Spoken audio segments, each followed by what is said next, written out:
Presented by Unique Films. Unique Films. Unique Films. Ibrahimpur.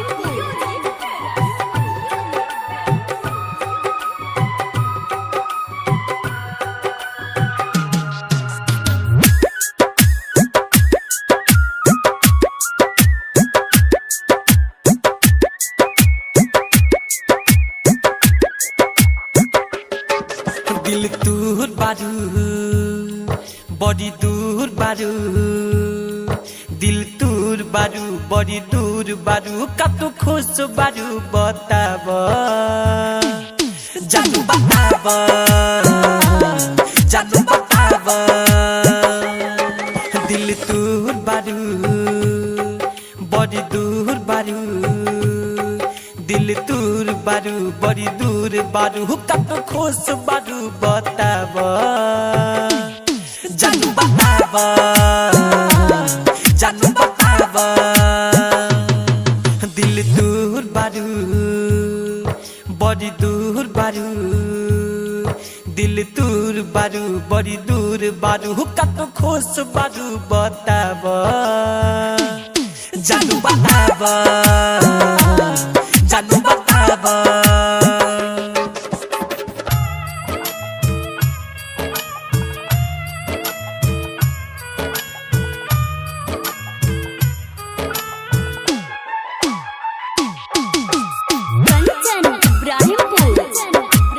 Music by Roshan Kumar.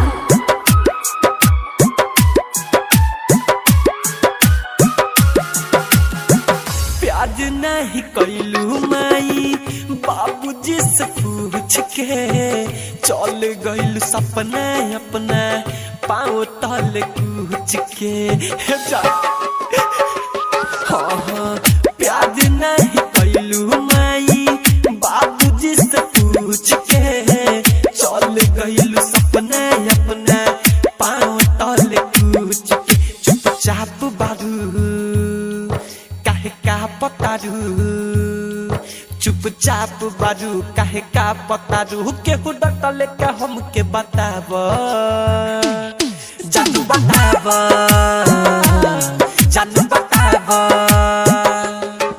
दिल दूर बारू बड़ी दूर बारू दिल दूर बारू बड़ी दूर बारू कतो खुश बारू बताब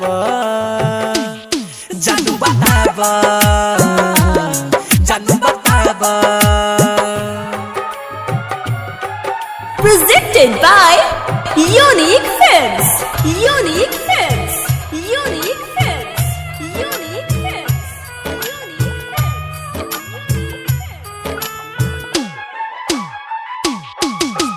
Kanchan Ibrahimpur.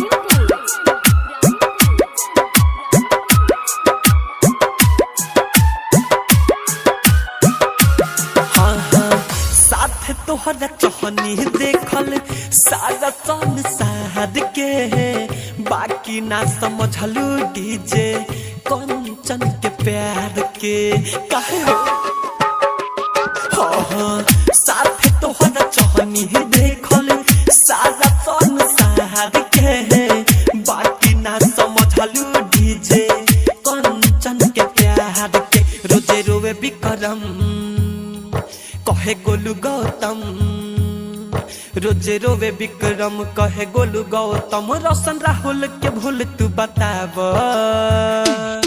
जानू बताब जानू बताब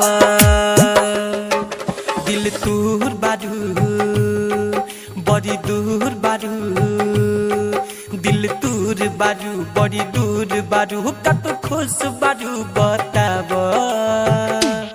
जानू बताब जानू बताब बाघ आर्ट रिकॉर्डिंग स्टूडियो राजापुर सोनी बाजार सीतामढ़ी बिहार।